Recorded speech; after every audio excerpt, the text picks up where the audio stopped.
Hello! Welcome to Squid Essays. Inking your academic pen.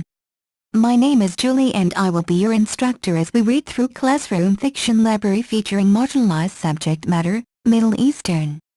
The article source is embedded in the video description below. Feel free to read along.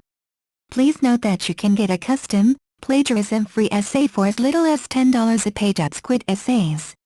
The link is in the description. 1. A9AYTZ2GYS. The Yakubian Building. New York, HarperCollins, 2006. The book evokes very important problems that are typical for the modern Arab world. The book reveals the political corruption, religious extremism and modern hopes of Egyptian people. Basically the plot of this story is focused on the Yakubian Building where all the humanity reside. This was an elegant temple of Art Deco splendor that at the present moment is slowly decaying in the smog and bustle of downtown Cairo.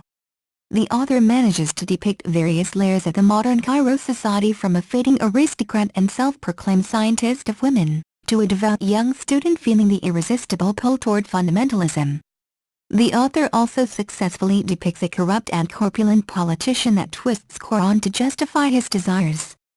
Being full of controversies, the book still is an important window onto the experience of loss and love in the Arab world. At the same time, the book will be obviously interesting of our older students who are interested in the real human feelings and emotions such as love and loss but, at the same time, are able to understand the depth of the book and fully catch the general picture of the modern society the author skillfully depicts in his book. It is important to underline that the author depicts the modern society on the background of the historical heritage of Egyptian people. 2. Ozzy Livnelli. Bliss, New York, St. Martin Press, 2006. The author focuses his attention on the life of a young Turkish girl whose problems, in actuality, may be similar to those that modern American students have but set in a different socio-cultural context. Left in the barn to hang herself for her uncle raped her, 15-year-old Miriam defies local tradition and refuses to do it. Her cousin Settle, recently a soldier in army, who grew up with her in a tiny village in eastern Turkey, is sent to take her in Istanbul and is told to kill her on the way. On the train, Miriam's eyes are open to city women who wear modern dress and speak and eat in front of men. Semel cannot kill her, and after a short stay with his brother in Istanbul, he goes to a war buddy who gives them a place of temporary refuge, a fish farm on a cove in western Turkey. Here they meet a professor who has run away from his privileged life in Istanbul and is living on a large sailboat. He invites the two cousins to join him. That gives the new direction to their life. Teens will be drawn to the plight of a girl who has been raped and is then treated as a perpetrator of the crime. The author village life and modern city life is two separate realities that coexist in Turkey today. This book will be particularly interesting for students interested in human rights and global studies. 3. Yasmina Khadra. The Attack. New York, Doubleday Publishing, 2006. In this book the author deals with an extremely important problem that is particularly serious nowadays, the problem of terrorism and its possible causes. The author has an ability to convey that sense of unrelenting anxiety that may indeed be the object of terrorism. The novel concerns the Dr. Amin Jafari, an esteemed surgeon of Arab Bedouin descent who has worked against odds to become a relatively well-appointed citizen of Tel Aviv. In an instant, the doctor's life is turned inside out by a suicide bomb attack near the hospital where he practices. The very worst of it comes when he learns that his beloved wife, who perished in the attack, is believed to be one who has actually carried out the bombing. Incensed by this accusation, Amin rejects the idea that their idyllic marriage may not have been all that it seemed. His relentless search for the truth leads him back to the place from his past, and the story comes full circle. This could prove to be a book of some importance owing to its fine technique and relevance to the current world affairs. In fact, the book is really noteworthy as the work that may be viewed as a warning against terrorism that may be nearby and terrorists may be people who are nearby. 4. Hisham Mater. In the Country of Men. New York, Random House, 2006. This novel is set in 1979. The book tells the story of Suleiman, a Libyan boy whose family and friends are targeted as anti-revolutionaries by the repressive government of Muammar Gaddafi, known to his people as the Guardian. In this waking nightmare of how the government sows fear, turning its subjects against one another, men are arrested and disappear. Some are eliminated in a horrifying public execution before a gleeful stadium crowd, an event broadcast live on television. Only 9 years old, Sulaiman grapples with understanding who the real traitors are, and he finds himself guilty of betraying his friends in an environment of suspicion in which the government monitors every movement and conversation. The most memorable thing in this book is the relationship between Sulaiman and his young mother. Sulaiman wants to save her from depression that plague her in a country hostile not only to her husband's political beliefs but also to her gender. She still suffers the loss of her dreams after entering an arranged marriage at 15. The author portrays the relationship in intimate, realistic and heartbreaking scenes. This book will be particularly interesting for students interested in human rights. Also, this book provides a perfect overview of the position of women in Middle Eastern world as well as local traditions that differ substantially from Western norms. This is why this will help better understand the norms and standards of behavior of Middle Eastern students. 5. Aura and Panic. Snow. New York, Knopf Publishing Group, 2006. The book focuses on the story of an artist who finds himself in Turkey facing a variety of challenges of the severe reality. This is the story of a Turkish poet who spent 12 years as a political exile in Germany who witnesses firsthand the clash between radical Islam and Western ideas. Kars reasons for visiting a small Turkish town of Kars are twofold: curiosity about the rash of suicides by young girls in the town and a hope to reconnect with the beautiful Ipek, whom he knew as a youth. But Kars is a tangle of poverty-stricken families, Kurdish separatists, political Islamists, including Ipek's spirited sister Khadive, and Ka finds himself making compromises with all in a desperate play for his own happiness. Ka encounters government officials, idealistic students, leftist theater groups and the charismatic and perhaps terrorist Blue while trying to convince Ipek to return to Germany with him. Each conversation pits warring ideologies against each other and against Ka's own melancholy. While in Kars, the normally reticent Ka dares to approach happiness. When once he suffered a terrible writer's block, his poems now flow effortlessly, and his newfound love seems to love him back, but the figure of Blue and the deep waters in which Ka has immersed himself threaten his promising future. The book is full of details concerning the country's background. It takes some time to introduce all the characters. Once everyone is in place, however, the novel picks up and ultimately is a worthwhile read for those interested in religion and religious extremism studies. 6. Aura and Panic. My Name is Red. New York, Knopf Publishing, 2002. This book is actually a historical novel. The author set the story in the 16th century Turkey, at the tipping point when the Ottoman Empire was being transformed from the world's most feared superpower into an imperial backwater. The novel works on 3 levels. As a murder mystery, it asks who killed a gilder named Elegant, employed by atelier of many tourists, and then Enisht, the man who was funding the atelier. On another level, this is the story of ideas. In coffee houses frequented by poets and artists, the backwash from the European Renaissance is starting to call into question fundamental principle of Islamic culture.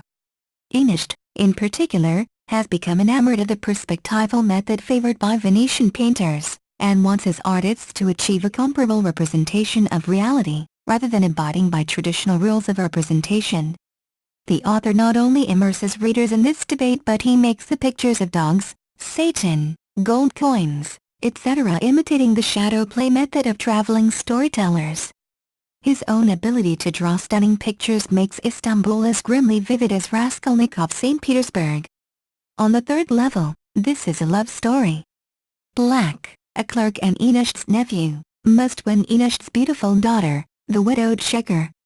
In fact, the author creates the novel with colorful characters and provides a palpable sense of the atmosphere of the Ottoman Empire that history and literary fans will appreciate this book. 7. Aura and Panic. The Black Book.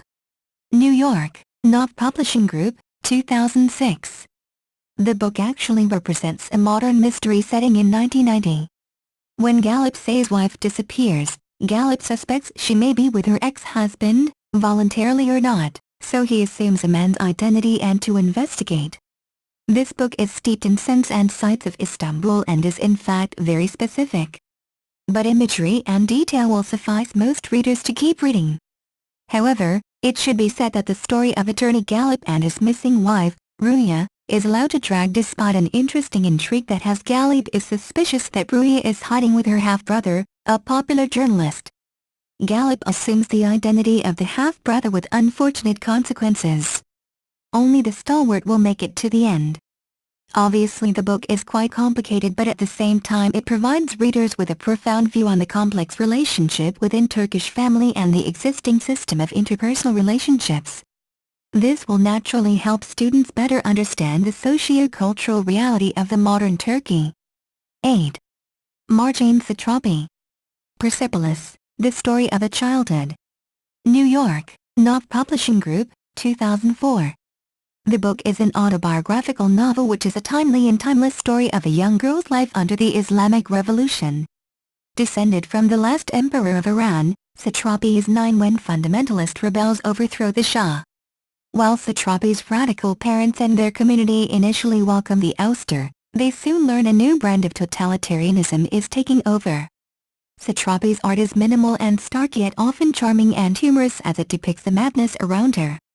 She idolizes those who were imprisoned by the Shah, fascinated by their takes of torture, and bonds with her uncle Anush, only to see the new regime imprison and eventually kill him. Thanks to Iran-Iraq war, neighbors' homes are bombed, playmates are killed and parties are forbidden. Satrapi's parents, who once lived in luxury despite their politics, struggle to educate their daughter. Her father briefly considers fleeing to America, only to realize the price would be too great. "I can't become a taxi driver and you a cleaning lady?" he asks his wife. Iron Maiden, Nike, and Michael Jackson become precious symbols of freedom, and eventually Satrapi's rebellious streak puts her in danger, as even educated women are threatened with beatings for improper attire. Despite the grimness, Satrapi never lapses into sensationalism or sentimentality. Skillfully presenting a child's view of war and her own shifting ideals, she also shows everyday life in Tehran and her family's pride and love for their country despite the tumultuous times. Powerfully understated, this book will be quite useful for students' understanding of the reality of Iranian life and the consequences of religious fundamentalism leading to intolerance, violation of human rights and permanent oppression of dissidents. The book is particularly noteworthy in regard to the position of women in Iran and their rights which are obviously suppressed. It is also extremely important that the author has managed to convey the entire story from the point of view of a child facing the problems of the adult world. 9. Elif Shafak. The Bastard of Istanbul. New York, Penguin Group, 2006. In this book the author confronts her country's violent past in a vivid and colorful tale set in both Turkey and the United States. At its center is the bastard of the title, Asya, a 19-year-old woman who loves Johnny Cash and the French existentialists, and the 4 sisters of the Kazanchi family who all live together in an extended household in Istanbul. Zahila, the zestful, headstrong youngest sister who runs a tattoo parlor and is Asya's mother. Banu, who has newly discovered herself as a clairvoyant. Jeffrey, a widowed high school teacher. And Farid, a hypochondriac obsessed with impending disaster. Their one estranged brother lives in Arizona with his wife and her Armenian daughter, Armanoush. When Armanoush secretly flies to Istanbul in search of her identity, she finds the Kazanchi sisters and becomes fast friends with Asya. A secret is discovered that links the two families and ties them to the 1915 Armenian deportations and massacres. Full of vigorous, unforgettable female characters, the book perfectly illustrates the complexity of life in both Turkey and the U.S. of people originating from Turkey. The author raises the problem of ethnic intolerance and discrimination, reminding about the tragedy of Armenian people and the necessity of finding national identity in the modern globalized world. 10. Al-Dafsuf. Map of Love. New York, First Anchor Books, 2000.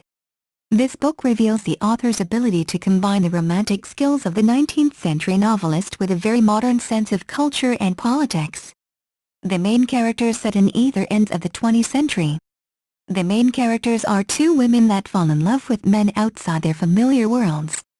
In 1901, Anna Winterbourne, recently widowed, leaves England for Egypt, an outpost of the British Empire roiling with nationalist sentiments. Far from the comfort of the British colony, she finds herself enraptured by the real Egypt and is in love with Sherif Pasha al-Baroudi. Nearly 100 years later, Isabel Parkman, a divorced American journalist and descendant of Anna and Sherif, had fallen in love with a gifted and difficult Egyptian-American conductor with his own passionate politics. In an attempt to understand her conflicting emotions and to discover the truth behind her heritage, Isabel too travels to Egypt, where she gradually unravels the story of Anna and Sherif's love. Obviously this book is quite a romantic story which though refers to very important problems of the search of the national and cultural identity and, what is more, it raises the question of coexistence of different nations to the extent that the author attempts to show how it is actually possible to develop the positive relationship between representatives of different ethnic groups, which have different political and philosophical views. It is quite noteworthy that throughout the story love is dominating over the existing political contradictions in views of the main characters of the novel. Thank you for taking your time to listen to me. I hope you enjoyed learning about Classroom Fiction Library featuring marginalized subject matter, Middle Eastern, as much as I did. Kindly remember that you can get a custom, plagiarism-free essay at Squid Essays for as little as $10. The link is in the description. See you next time.